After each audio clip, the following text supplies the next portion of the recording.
Contracorriente del Golfo Podcast presentan Encuentros, un podcast de Movie, la plataforma de cine seleccionado a mano. Yo siento que la escritura y el montaje en el proceso es como...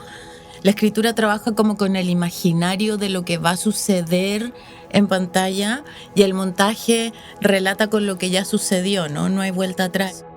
Las voces más destacadas de Latinoamérica y España se reúnen para compartir y explorar el cine que nos gusta ver. De alguna forma siento que he encontrado en el set un espacio de goce muy grande y eso es algo fuerte que decir porque también es un espacio de mucho estrés y de mucho terror. Como que hay algo que yo siempre me pregunto cuando llego al set o cuando voy a filmar cualquier cosa, que es como ¿qué es lo importante de esta escena? ¿Qué es lo que es nuclear? En este episodio se habla de la relación entre escritura y montaje. Soledad Salfate es una montajista chilena con 25 años de carrera y más de 30 películas editadas. Inicialmente trabajó con Alicia Sherson y Rodrigo Sepúlveda y se convirtió en una frecuente colaboradora de Sebastián Lelio, de quien editó Navidad, Gloria y Una mujer fantástica, ganadora del Oscar a Mejor Película Extranjera. Además de trabajar con otros reconocidos directores de su país como Fernando Busoni, Cristian Jiménez y Alejandro Fernández Almendras, su experiencia también comprende obras de Panamá, Costa Rica, México y Colombia, como Plaza Catedral, de Abner Benaim, Delirio, de Alexandra Latichev, Pedro Páramo, de Rodrigo Prieto, y Horizonte, de César Augusto Acevedo, estas dos últimas estrenadas en el Festival de Toronto. Por otro lado, Alejandra Márquez Abella es una directora mexicana con 15 años de experiencia en cine y televisión.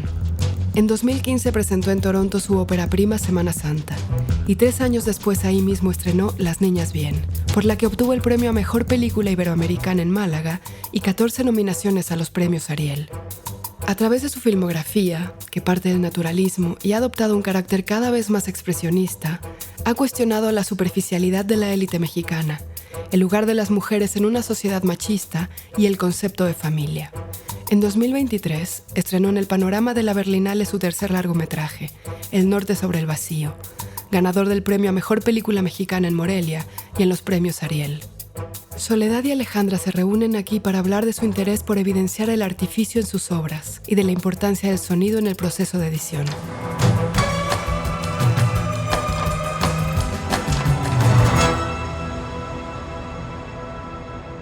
Hola, Sole. Hola, linda. Qué emoción verte, qué ganas de estar más cerca. Pero bueno, esto está bueno entre países igual. Ya sé, después de estar tantos meses juntas, Es verdad, hombro con hombro, es verdad. de pronto sentirte tan lejos me cuesta. Sí, fue una separación difícil esa. Sí. Porque la relación que se da, como a pesar de que no nos conocíamos de antes, la relación que se da en la sala de montaje es súper especial igual, ¿no? Y uno empieza a generar grandes relaciones. En ese papelito que nos enviaron hay algo que sí me causa curiosidad. Tu colaboración con Miguel. Porque todas tus primeras películas, tú trabajaste codo a codo con Miguel Svenfinger, gran montajista, argentino-mexicano. Y después de haber trabajado contigo, porque nosotras recién hicimos una serie de ficción muy bonita y muy grande, y de ver cómo trabajas en la sala donde construyes mucho tus películas y tus narraciones. ¿Cómo fue? ¿Cómo se encontraron? ¿Por qué? Como que me causa curiosidad saber eso. Episodio 3. Editar es reescribir. Pues he de decir que yo empecé primero con Gibran Asuad y su equipo. Hice mi primera película con ellos, que fue una cosa como más de montón, de colaboración, ¿no? Estaba Cachi Parisi y Miguel, que trabajaba con ellos también. Y fue una cosa como de bola, de editar en bola, y se iban rotando un poco ellos. Y fue una como cosa muy traumática, yo diría, la primera vez que edité una película, porque te das cuenta del poder de la edición, ¿no? Y siento que es algo que aunque todo el mundo te dice y es un poco obvio, hasta que no estás sentada ahí horas y horas y te das cuenta de lo que puedes armar o desarmar, pues no, si no lo experimentas no lo sabes. Llegué a Migue un poco porque sentía yo que era lo correcto para Las Niñas Bien, ¿no? Era una película que era complicada en su tono y en sus expectativas y con todo lo que yo sentía que el sur, sobre todo Chile y Argentina, saben hacer muy buenas películas sobre la élite. Estaba yo muy clavada con el sur, ¿no? Como que veía muchas referencias que me interesaban para Las Niñas Bien y esa fue un poco la idea, ¿no? Como traer a alguien que además él había hecho La Mujer sin Cabeza, ¿no? Con Lucrecia, y yo sentía que había algo ahí que se comunicaba con la película que yo quería hacer. Y pues tú sabes, ¿no? Cómo es la relación del montajista con la directora. Es brutal, o sea, es la cantidad de litros de café, de agua y de lágrimas. Es verdad, de todo. Grandes momentos de euforia, como grandes momentos de no saber qué hacer, qué decir. Muchas horas nalga, como le pusimos a esas horas sentadas, conversando, tomando café y entendiendo lo que uno está haciendo, ¿no? Un poquitito. Como dejando que la película se revele también. Pero y tratando de manipular desde un lugar amoroso, Total, ¿no? y de encontrar las resignificaciones que hay que encontrar ahí, que siempre yo creo que son las sorpresas más increíbles. Pero sobre todo creo que tiene que ver como con una cosa de vibra, ¿no? Entre personas. O sea, yo con Miguel siempre he trabajado muy bien y el humor y el rigor creo que es lo que siempre nos acompaña, además del café.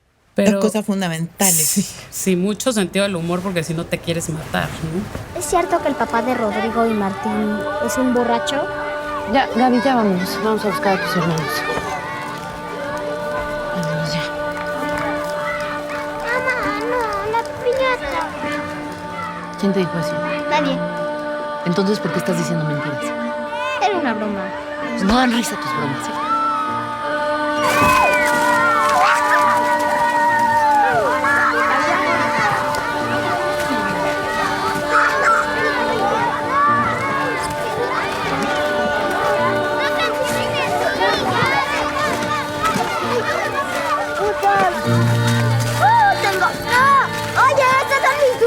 Es muy bonito compartir. ¡Oye! ¡No transformes en mí! ¡Ya!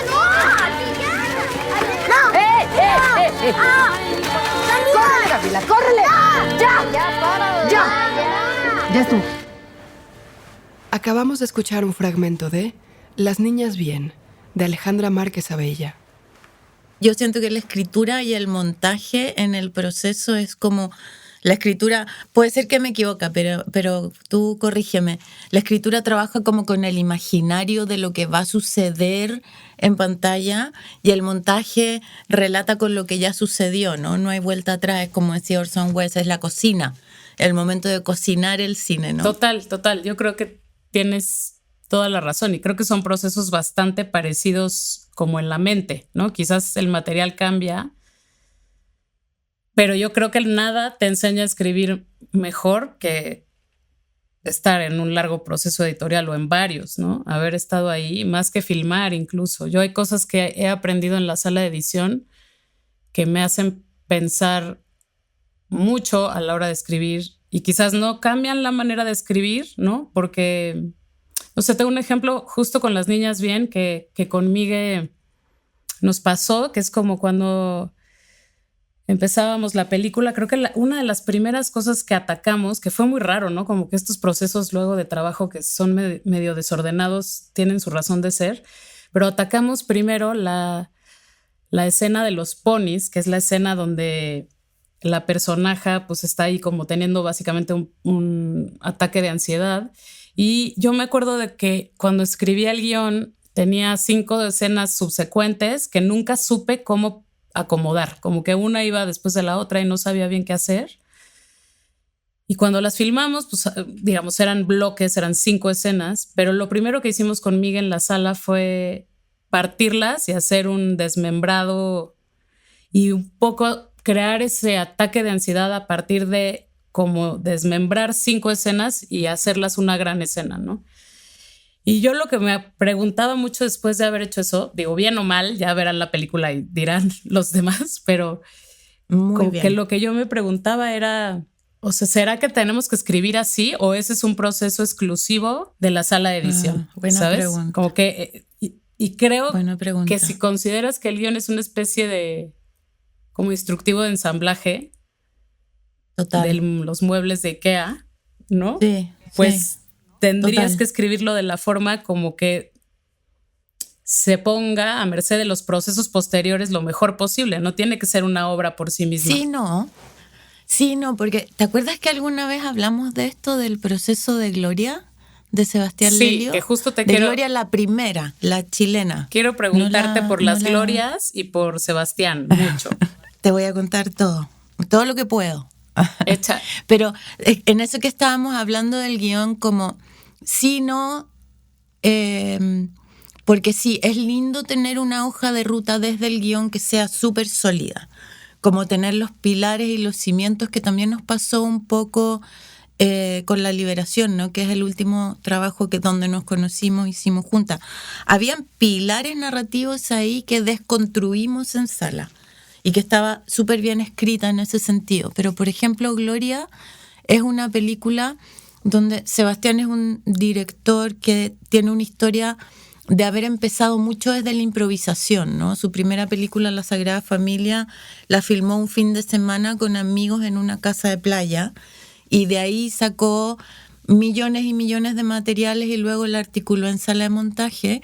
Gloria viene a hacer ya una película con una escaleta de 75 páginas de la historia de una mujer que se pichaba como una mujer en sus 60 que le gusta tomar pisco sour, que es como el trago chileno, bailar y busca novio. Sería. Gran pitch. Y dentro de esa, gran pitch, como vamos a hablar de una mujer no de 30, no de 25, sino que una mujer grande. ¿Y qué pasa con ella en términos sociales, amorosos? ¿Qué significa ser madre a los 55? ¿Qué significa ser mujer? ¿Qué significa el ímpetu sexual de una mujer de 55 años? Y eso era súper interesante. Y un día me llama Sebastián y me dice, Sole, ¿y si hacemos un álbum de fotos? Como, ¿qué pasa si no existe ninguna continuidad en la película? Porque las escenas estaban planteadas en 75 páginas, como te digo, y todos los como pilares narrativos de la película estaban escritos en todas las escenas también. Entonces se planteó como sin continuidad de vestuario, sin continuidad de arte y también todas las escenas, por ejemplo, de la pareja. Para los que han visto la película, no quiero spoilear, pero hay una pareja que se cuenta ciertas historias, están filmadas tantas veces como la pareja se reúne, cosa de poder ir armando ese hilo narrativo sin tener como el pie forzado de la cronología de la historia. Y una vez hecho ese primer ensamble, más o menos con eso articulado, lo volvimos a dar vuelta, porque en un principio Gloria era una mujer que no tenía sexo, por ejemplo, hasta la hora y media de película, y la Gloria final tiene sexo en los primeros 10 minutos. Y deja de ser un tema la búsqueda del amor romántico a través de la sexualidad de una mujer. Y te empiezas a dar cuenta ahí también de que puedes seguir escribiendo la historia de esa forma. Entonces, lo que hablábamos como del guión, siento que puede ser para un lado o para otro, ¿no? Sí, yo creo que tiene que ver con la neurosis de cada director, ¿no? Quizás a mí me parece admirable este proceso que me cuentas y sí es increíble porque cuando ves Gloria, pues tiene perfectamente su arco, parece como algo diseñado. Súper hecho, sí. Digo, que obviamente está hecho, está escrito en otro momento, ¿no? Total. Pero igual, ahora, por ejemplo, estamos haciendo una nueva película, Lelio, que fue justo, que es un musical y que yo creo que casi no se va a mover la estructura, porque además un musical es como súper ensambladito, es lo que es, ¿no? Como, entonces está súper escrito. Por eso te decía, como los dos procesos me parece que se pueden llevar a la sala de distintas maneras. Sí, yo tampoco creo que una cosa sea más virtuosa que la otra, la verdad. O sea, creo que son dos maneras de aproximar. Al final el guión, pues es esta cosa que inventaron los estudios para eficientar las producciones y que el capitalismo triunfara sobre todos nosotros, ¿no? Pero quizás para mí, que soy tan... Es verdad. Controladora, ¿no? Yo siento que mis películas cada vez más se parecen a mis guiones. No voy a decir eso de La Liberación, pero porque no es una película. No, porque ahí no. Pero bueno, digamos que hay un poco como, yo siento que se podría llamar como una sustentabilidad, como que rara vez filmo algo que no termina en la película. Ahora todo lo que te cuento se desdice ahora también, porque cada vez los mismos guiones de Sebastián son más robustos y menos desasibles también. Y está ahí súper como a fierro todo puesto. Entre más avanza, más, diría yo. Ya lo hablamos un poquito, pero ¿crees que hay como colaboraciones? ¿Crees que tu vida va a seguir siendo como colaborar con gente con la que colaboras habitualmente? ¿O qué te gustaría? ¿Te gustaría como... ¿Cómo te sientes con la idea de trabajar, ya sabes, con gente que no tienes? Sí, óperas primas, gente que no conozco. Yo atesoro, o sea, el día que lo esté pasando mal haciendo esto, creo que voy a parar.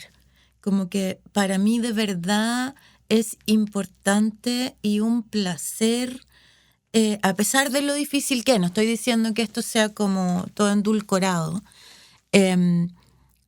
Hacer películas, trabajar en el lugar donde estoy, interpretando gente que admiro y abogando al mismo tiempo por la obra, por la película, por el relato, porque significa para mí un ejercicio de trabajo personal, incluso con el ego, que me copa. O sea, es algo que me gusta mucho hacer.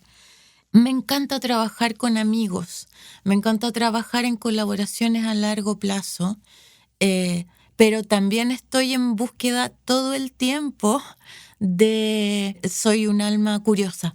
Entonces, como que encontrar personas con las que puedo dialogar, como nos pasó o me pasó contigo, también me llena. Entonces creo que mientras esté sucediendo ese círculo virtuoso de, uno, poder seguir colaborando con las personas que voy encontrando, porque vamos creciendo también y es muy lindo,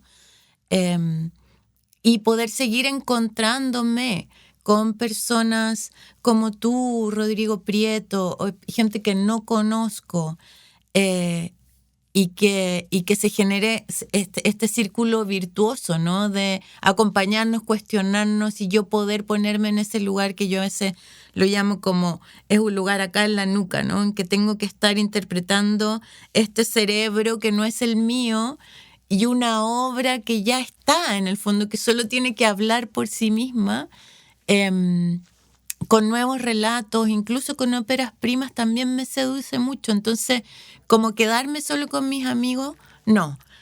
Conocer solo gente nueva tampoco. Es como tratar de seguir incorporando y como buscando más, ¿no? Como encontrando algo que te cope un poquito, ¿no?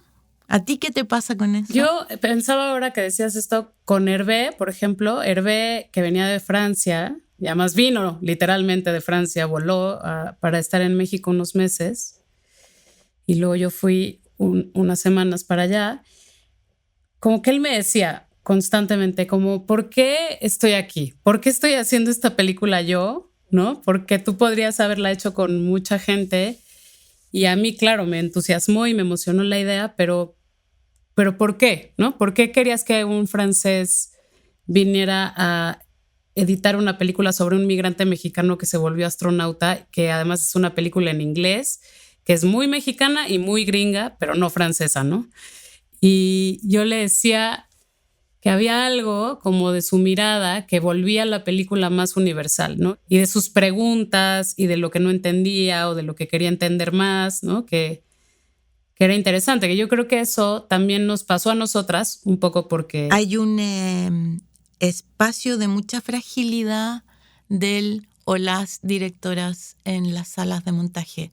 No sé si a ti te pasa, Ale, pero es el minuto en que te enfrentas un poco con la verdad, ¿no? Como después de mucho tiempo de estar trabajando esto que tenía en mi cabeza, después de la batalla que significa un proceso de rodaje, llego aquí y estoy yo con esta señora, haciendo una película. Entonces, hay mucha incertidumbre y siempre hay un cuestionamiento profundo de qué estamos haciendo, Sí.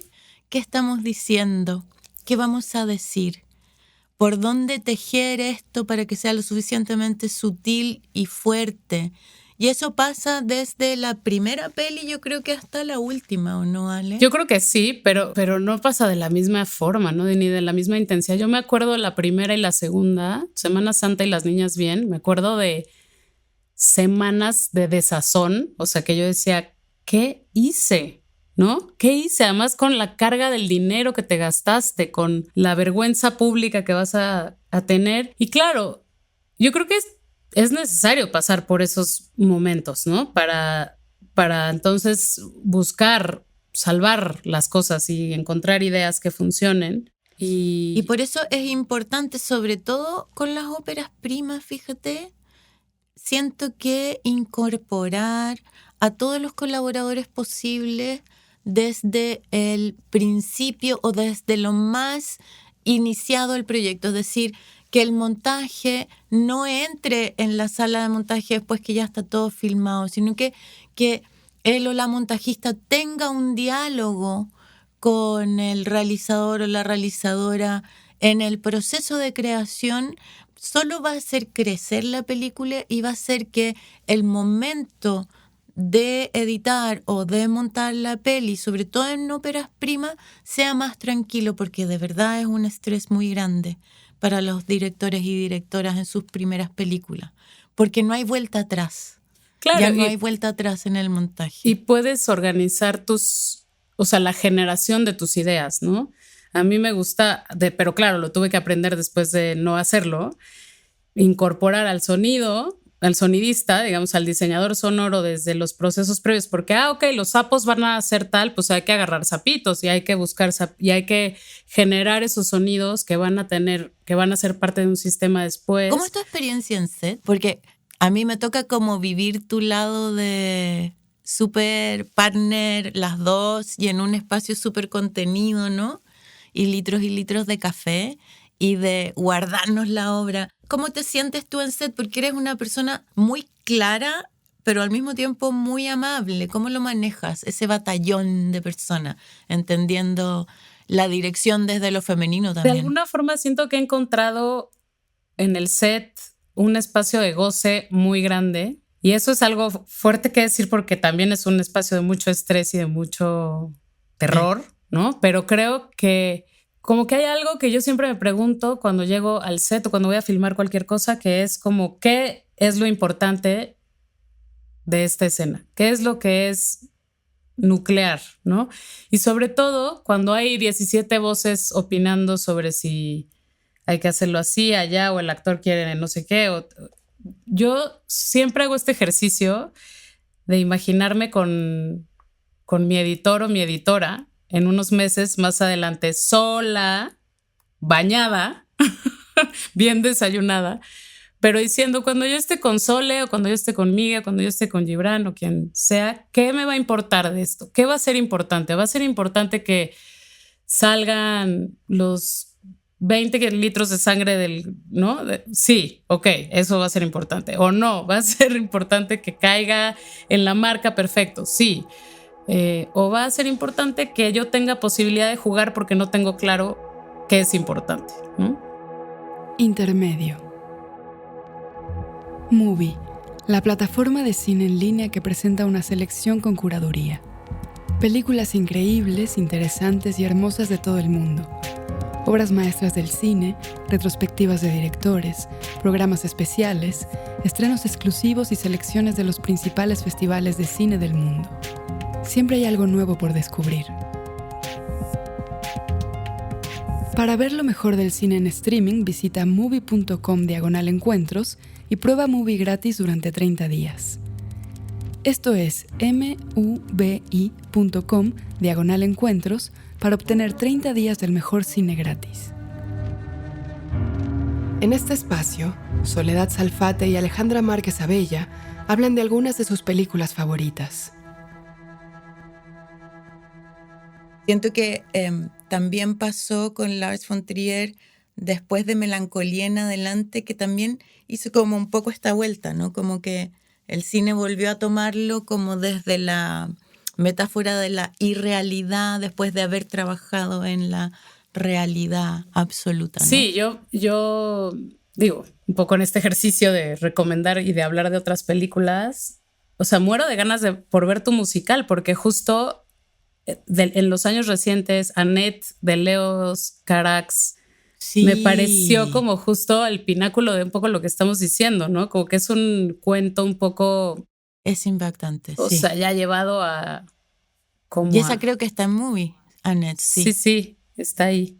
Ahora, también hay cosas que pasan por el otro lado que tienen de pronto una fuerza poética tan poderosa que un poco su voluntad de realismo no las pone un poco en esto que estamos criticando, ¿no? Y pienso en Alcarrás, de Carla Simón. Totalmente, ¿no? Que, la amo. que hay algo ahí tan como poderoso en la poética de las decisiones de la imagen, del sonido, del guión mismo, de lo editorial, que...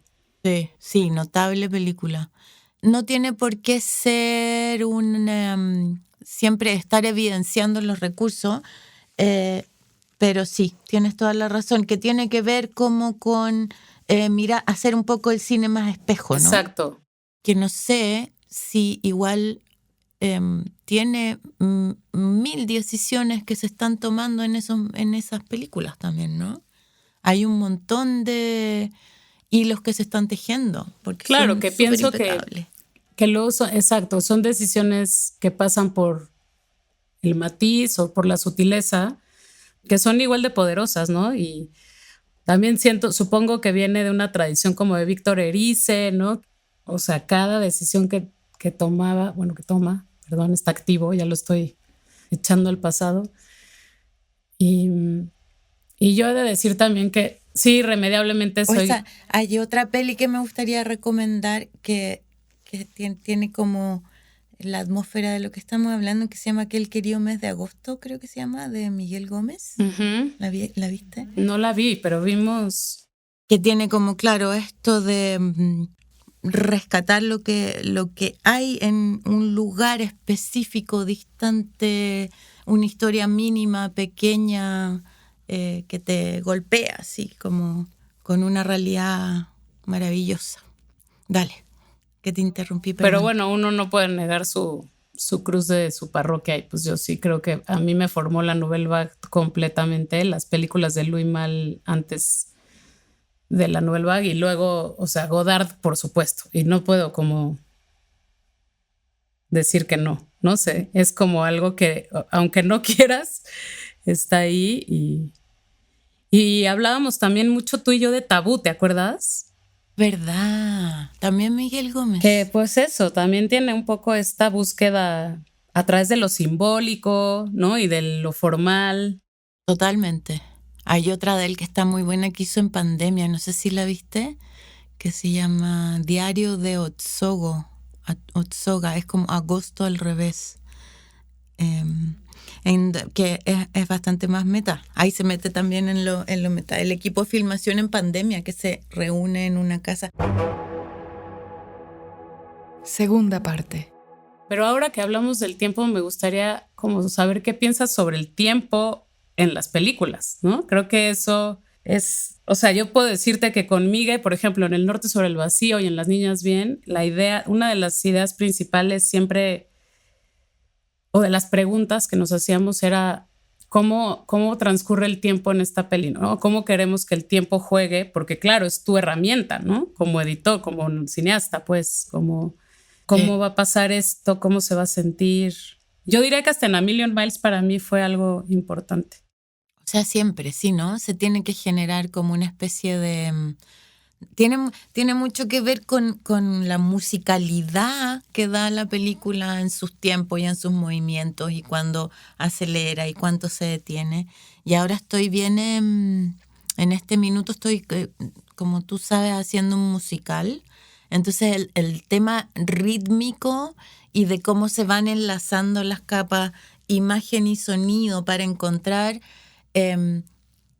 que tiene que ver con el tiempo de la ficción, ¿no? En cuanto ocurre y en el tiempo de lectura del espectador también para hacer aparecer la emoción, el subtexto,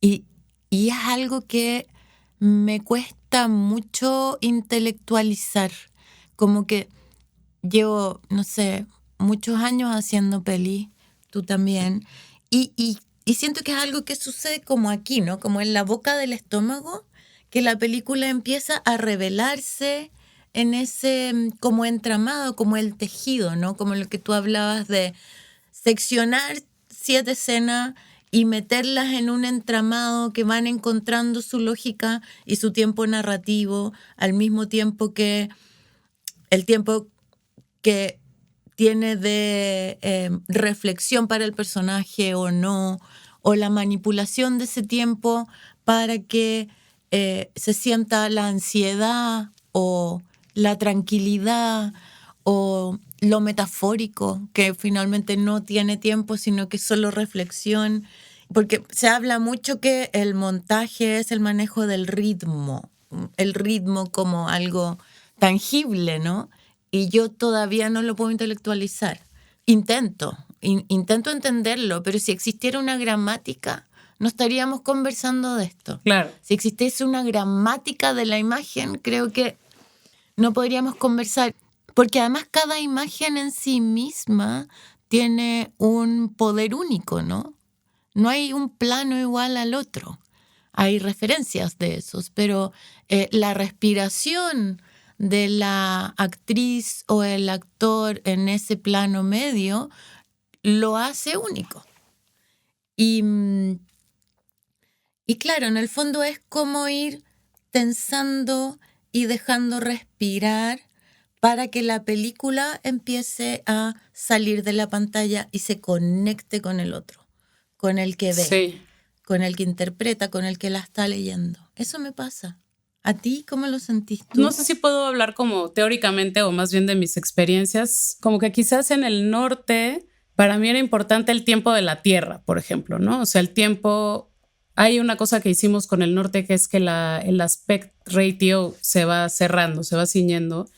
Sí. Durante toda la película empezamos en 16:9 y acaba en 2:35 y es una cosa que no te das cuenta, ¿no? Como que la gente no se da cuenta de que se le achicó la película o de que se le ciñó la película.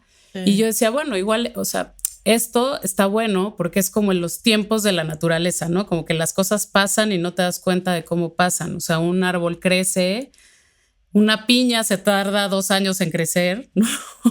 Y ahí está, y tú te la comes como si nada y no te das cuenta un poco de cómo la naturaleza sucede. Y creo que hay algo que a mí me sirve como de... Digo, no es que yo diga, ¿cómo va a funcionar el tiempo en esta película cada vez que hago una película? Pero sí siento que pasa luego por los conceptos o como eso, este personaje que está completamente absorbido por sí mismo, a merced de todo lo que le pasa sin conectarse realmente con el mundo, cómo pasa el tiempo para este personaje. Y yo siento que eso, claro, teoriza uno sobre eso, pero en realidad pasa, como dices, en la boca, el estómago. O sea, lo vas sintiendo porque es lo que tiene sentido, ¿no? Es lo que te está diciendo. Yo luego siento que ni siquiera tiene que ver con los cortes, ¿no? A mí me gusta mucho hacer planos secuencias pensando que los voy a cortar. O sea, filmo largas situaciones, cambiamos los lentes o hacemos cosas y yo creo en que la cadencia del plano es lo importante más que el corte o no el corte, ¿no? Como que el corte o no el corte no te hace como más chingona o menos chingona, ¿no? Es un poco como... Casi que uno está batallando con no cortar siempre, ¿no? A ver dónde no podemos cortar para que esto se sienta más... Sobre eso que hablabas del norte, me acuerdo de una peli que hicimos con Alejandro Fernández Almendra que se llama Matar un hombre, que es una película bastante reflexiva, por lo tanto tiene mucho plano secuencia donde no cortar, y es de un cuidador forestal que vive en el sur, a ti que te gusta el sur, muy sur de Chile, y se enfrenta a la experiencia de tener que matar un hombre grande además, y él es chiquito, vive en el bosque y cada vez tiene más aire arriba de la cabeza, cada vez tiene más aire, entonces empiezas a ver cómo se hace más y más pequeñito y cómo no solo la decisión de matar, sino qué hacer con ese cuerpo, bla, bla, bla, y es una película muy contemplativa y el tiempo también pasa bastante por lo formal. Y si lo comparo ahora, no sé, con Gloria, es una mujer que está siempre tomando todo el cuadro, ¿no? Sí. Y que su cinética y su movimiento también condiciona ese corte. Entonces sí, tiene mucho que ver lo que tú dices de las decisiones formales que se toman en el set, que va condicionando también ese mundo de el tiempo y el ritmo que la película va tomando, ¿no?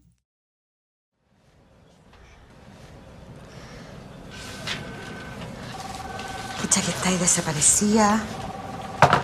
Yo estoy en la oficina, súper ocupada. Si quieres llamarme, llámame nomás. Soy tu mamá. Un besito, ¿ah? Chao. Aló, Pedro, hijo. ¿Cómo estás? Ojalá que bien. Te estaba llamando para saber de Raimundo, si necesitabas algo. Bueno, nada, pues. Llámame, ¿ah? Soy tu mamá. Así. Acabamos de escuchar un fragmento de Gloria, de Sebastián Lelio. Oye, y otro temazo que nos encanta, el sonido. Oh, ¿verdad? Wow. El sonido ahora que... se me acabaron las pistas del editor. No tengo más pistas para poner sonido. Sí, que tengo que echarte unas flores ahí. Eres una de las editoras que más utiliza el sonido, digamos, con conciencia y con miedo, ¿no? Miedo de lo que es capaz de hacer el sonido. Sí, y tú eres una directora también que le gusta mucho trabajar con el sonido, melómana además. Sí, ¿cómo lo enfrentas tú desde la escritura? Porque por ahí podríamos partir, porque tus guiones tienen mucho sonido, ya, ¿no? Sí, yo creo que eso viene un poco de la experiencia repetida, ¿no? Cuando ya pasas por un proceso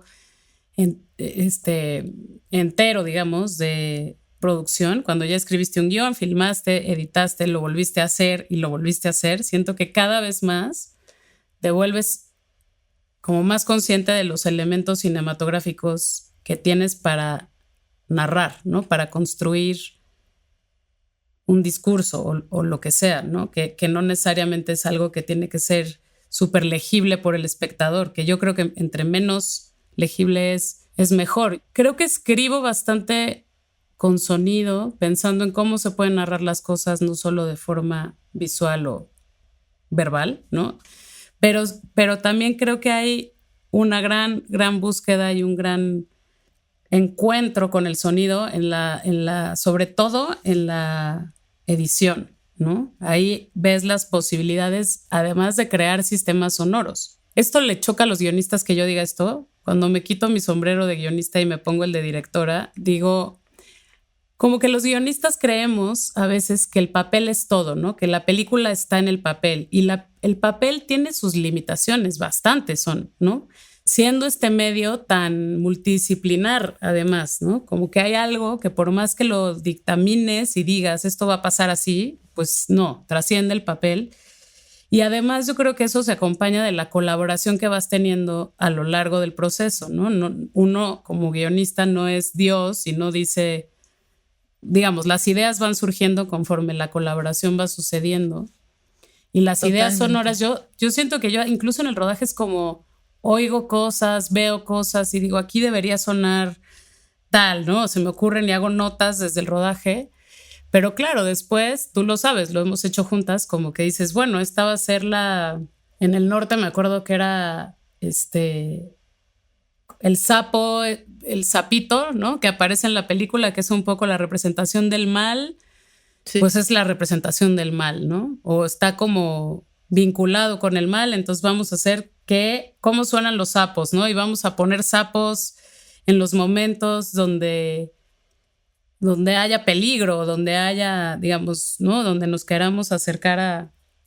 Totalmente, porque además el relato y la ficción se construyen de estas dos capas que terminan uniéndose, ¿no? Una es la imagen y la otra es el sonido, que además es menos tangible para el espectador, ¿no? El sonido es como que te llega casi sin que te des cuenta, ¿no? Pueden haber 84 capas, pero tú sientes una atmósfera. Exacto. No la estás viendo, pasa más por el sentir. Y como en la experiencia de ir haciendo, como tú bien dices, una y otra y otra y otra vez, y que tiene que ver con, no sé, desde las óperas primas hasta las películas más grandes, uno va aprendiendo también que, por ejemplo, para mí es muy importante poder, porque mientras los directores y directoras están filmando, ¿no es cierto?, uno en la sala está sola, armando lo que le va llegando con mucho esfuerzo desde el set, y llega un minuto que es decisivo en donde uno, como montajista, le muestra a la directora su visión de la película.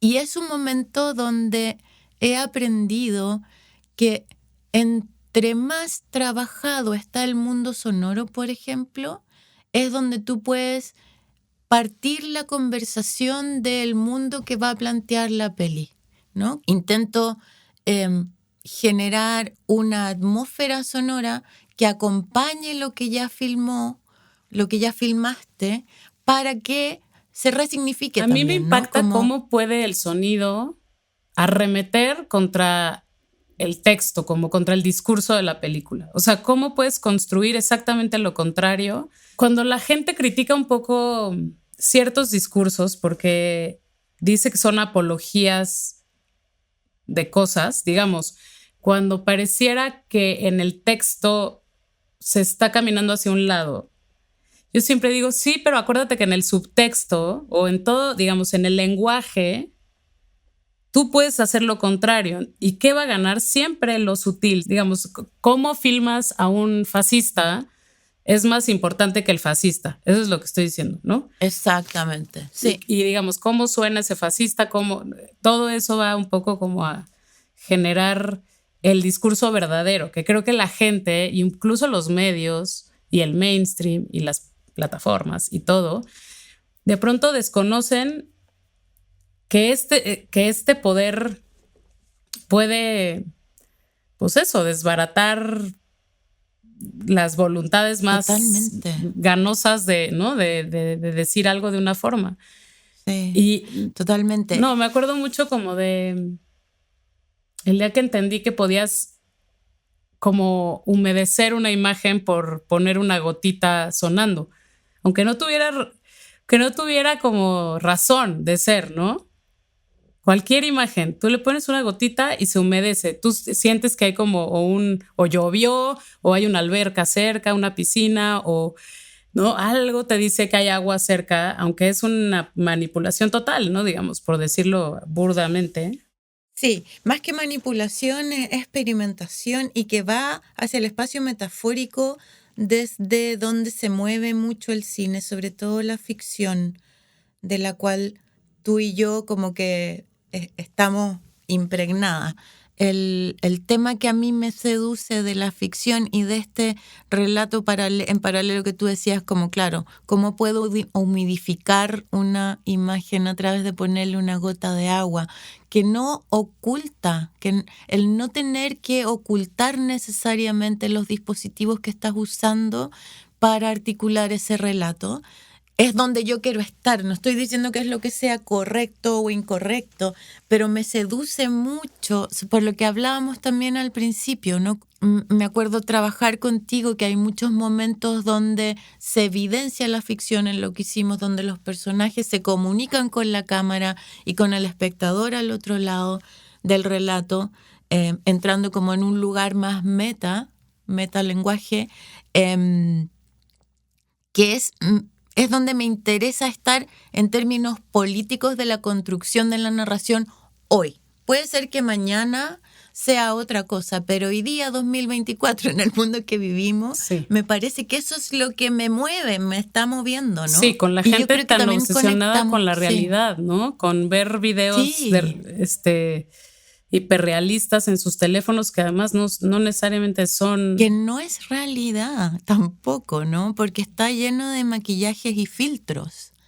Entonces prefiero hablar de eso abiertamente desde el dispositivo maravilloso que viene de los años 20 y que ha ido mutando. No hay una historia de, no sé, de Buster Keaton en adelante que tiene que ver con, a pesar de no evidenciar el meta, que está ahí arraigado y metido, como a pesar de que esto que te estoy diciendo tiene 1000 coseduras y tú lo sabes, es tan poderosa que caíste igual.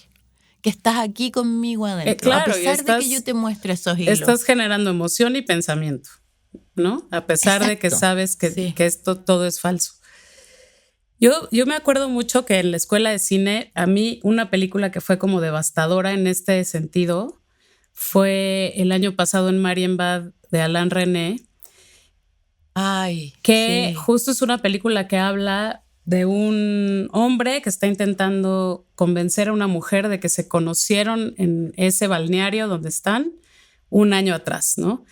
Y todo lo que hace la película, cada decisión formal que toma Alain Resnais es poner en duda ese relato que él tiene, ¿no? Relato. O sea, es como qué pasó, esto es el pasado, esto es el presente, esto es la imaginación, en qué estoy viendo y en dónde estoy.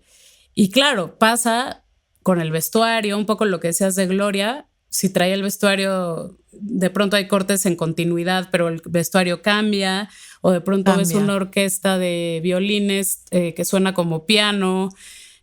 Hay como estas disonancias y como cosas que se van descuadrando en la película, las sombras que no corresponden a los arbustos. Es verdad. Hay 1000 cosas que... Pasa algo con el cine de los 70 que mete como a esta licuadora, ¿no? Todo el lenguaje y que empieza a aparecer un montón de cosas que como que generacionalmente a uno le volaron la cabeza, ¿no? Como que de ahí lo que hace la Nouvelle Vague o... Sí, que es... ¿no es o sea, cierto? yo creo que viene de antes, ¿no? O sea, yo veo, o sea, las películas de Murnau, que es cine mudo, y ya ves estas que no, como que te están narrando con luz y con movimiento y con encuadres, unas cosas, claro, que no están tan apegadas a la realidad, quizás porque la experiencia cinematográfica era también más distanciada, ¿no? De ahora el hiperrealismo en el que vivimos. Pero hemos hablado de eso, que estamos en un momento en que el cine vuelve a vivir como el cine como una respuesta fantástica, narrativa a lo que está pasando, ¿no? Como si en un momento existió Dogma y el cine de lo real, principios de los 90, donde por favor que desaparezca el cine, ¿no? Hoy día es como Sí, ¿no? o como basta de manipulación, ¿no? Que exacto. La verdad es que la palabra manipulación no me molesta cuando es utilizada en el cine, porque me parece que, o sea, creo que el problema está en que no somos como una población alfabetizada para los medios, ¿no? Quizás falta eso, saber y creo que quizás por eso para mí es interesante hacer pelis de gente disfrazada y bueno, digamos en universos un poco más falseados, pues, como donde hay como una cosa que le dices al espectador, como acuérdate que esto es una película, ¿no? Y que esto, o sea, digamos, la fuerza emocional y intelectual que pueda salir de esto no tiene que pasar porque te creas esto, ¿no? Que esta película te tome Exacto. y te chupe como un vampiro, ¿no? Tiene que pasar por una cosa de respeto también con el espectador donde... Pero con el norte había algo que quería preguntarte que no hemos hablado nunca, porque el norte sobre el vacío es un retrato de la masculinidad, ¿no? De la masculinidad en este lugar, pero que atrapa toda Latinoamérica. El mundo diría yo, no sé, pero por lo menos Latinoamérica sí, es muy patente. Y por otro lado, y entonces tenemos una mujer directora haciendo un relato de la masculinidad y en la historia del cine o del relato, de todo, tenemos muchos hombres hablando de la femineidad. ¿Cómo te sentiste relatando la historia del hombre, esta historia tan masculina desde tu realidad como mujer? ¿Y qué sientes, por ejemplo, de los hombres relatando mujeres como Gloria, por ejemplo? Uy. Mira, en el norte sobre el vacío yo creo que estábamos haciendo un relato contra o sobre el patriarcado, ¿no? Que es esta fuerza que se instaló hace muchos años y que arremete contra las mujeres, pero contra las poblaciones a través de la colonización y contra el planeta, básicamente, ¿no? Con esta noción de que la tierra tiene un dueño y que eso nos da derecho al humano, digamos, como a ocupar este planeta sin considerar a nadie más ni a nada más.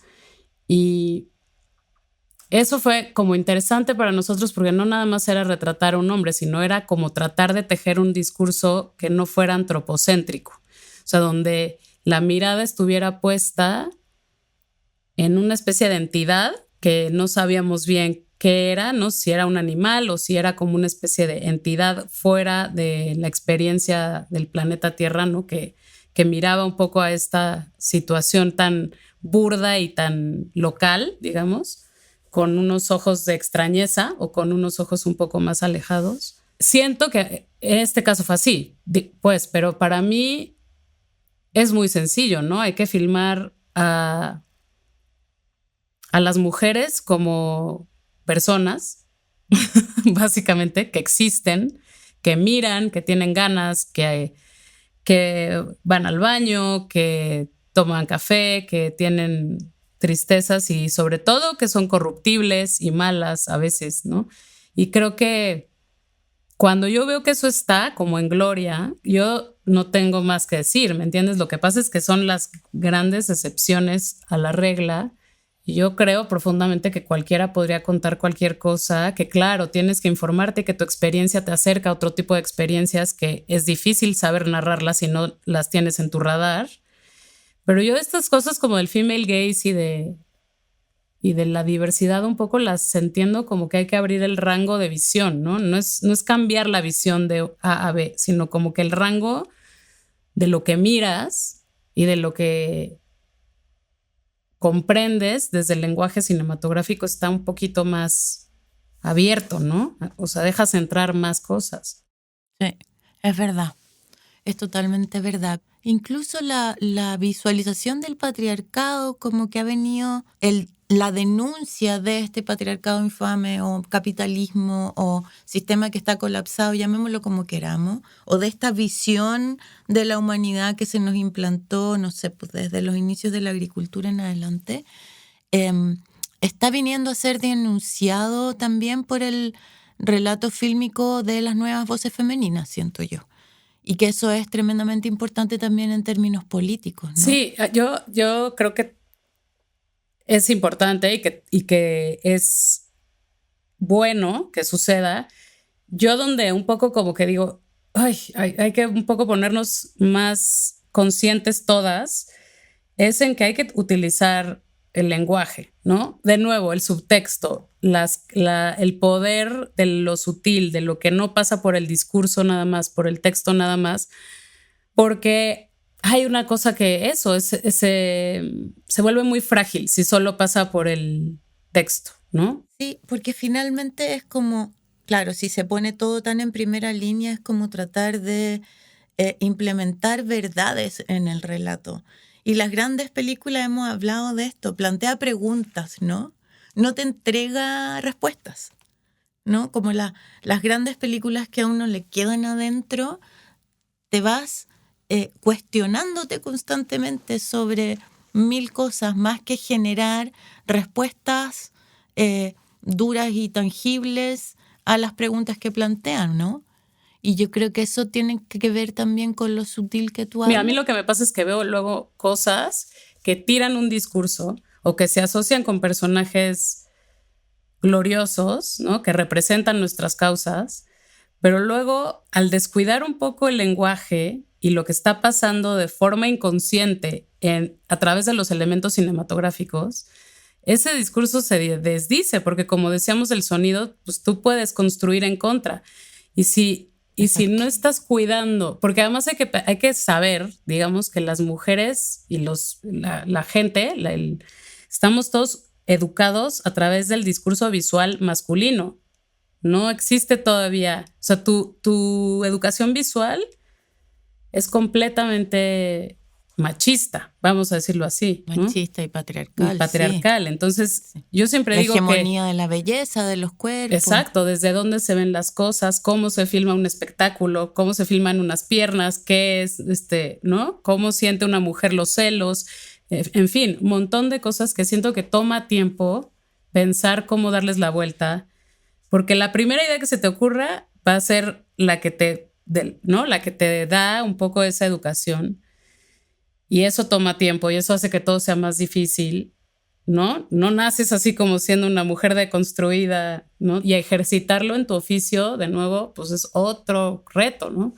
Oye, amiga, ¿te parece si vamos cerrando? Porque... Creo que se nos acaba el tiempo y me da pena porque me encanta platicar contigo siempre. A mí también. Y siempre platicamos cosas nuevas. Conversamos, decimos acá. Sí. Te extraño mil. Yo también. Me encantaría verte. Quiero volver a trabajar contigo. Es un espacio gozoso estar contigo en una sala de montaje. Lo mismo digo. Quiero que veas las cosas que estoy haciendo y vernos pronto, ¿no? Eso. Aviones por Latinoamérica. Ay, sí, la huella de carbono mala ahí. Pero bueno, el amor puede más, ni modo. El amor puede más. Un planeta.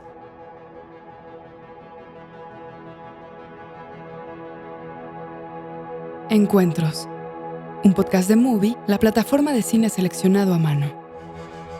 Escucha otros episodios de nuestra 7ª temporada de Encuentros, The Movie Podcast, con María Aparicio, Gustavo Vinagre, José Luis Torres Leiva, Anaí Berneri, Natalia Beristain, Laura Chitarella, Alicia Braga y Lila Vilés.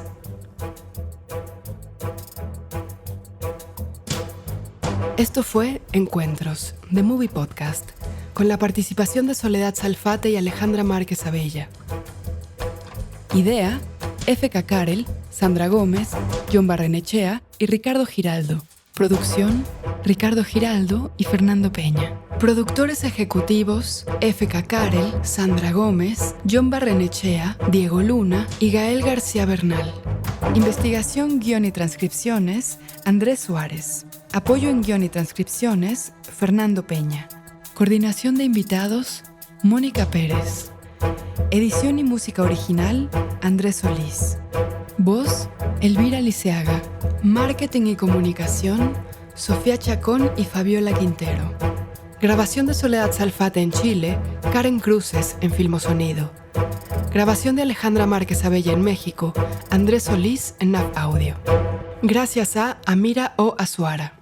La Corriente del Golfo Podcast y Movie, todos los derechos reservados 2024.